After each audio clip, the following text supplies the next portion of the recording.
ওম নমো ভগবতে বাসুদেবায়। ওম নমো ভগবতে বাসুদেবায়।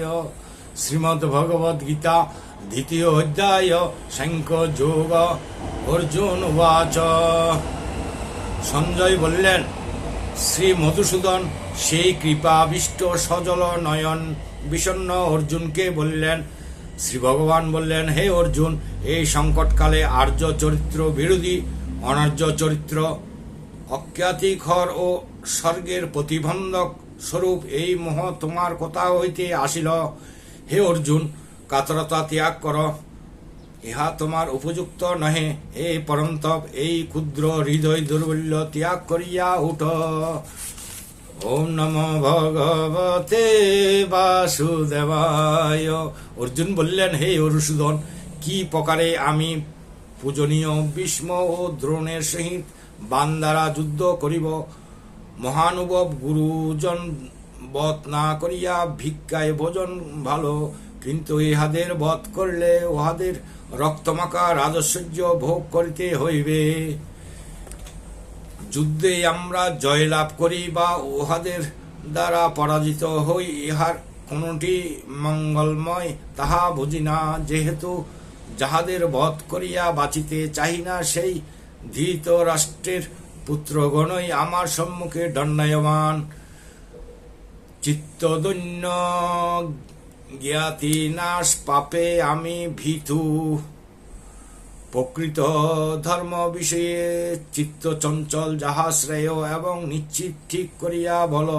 আমি তোমার শিষ্য এবং শরণাগত, তুমি আমাকে মঙ্গলজনক উপদেশ দাও। পৃথিবীতে নিষ্কণ্টক সমৃদ্ধিশালী রাজ্য পাইলেও বা দেবতাদের উপরে আধিপত্য পাইলেও তবু এই চিত্ত চাঞ্চল্যকর দুঃখের কাছে সকলই তুচ্ছ। সঞ্জয় বললেন, শত্রুজয়ী অলসতাশূন্য অর্জুন ঋষিকেশ কৃষ্ণকে এইসব কথা বলিয়া আমি আর যুদ্ধ করিব না বলিয়া মৌন হইলেন। এই মহারাজ উভয় পক্ষের সৈন্যদলের মাঝে দুঃখিত অর্জুনকে বিষণ্ণ দেখিয়া হাসিমুখে শ্রীকৃষ্ণ বলিলেন।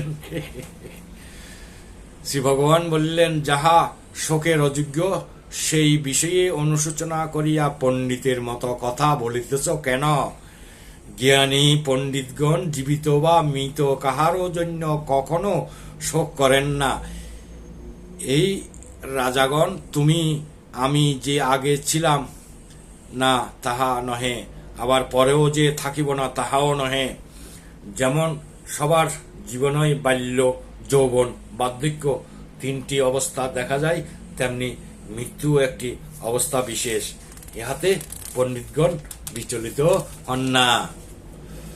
হে অর্জুন, ইন্দ্রিয়গুলির সহিত বিষয়ের সংযোগ হইলে সুখ দুঃখ শীত গ্রীষ্ম প্রভৃতি ভোগ জন্মায়।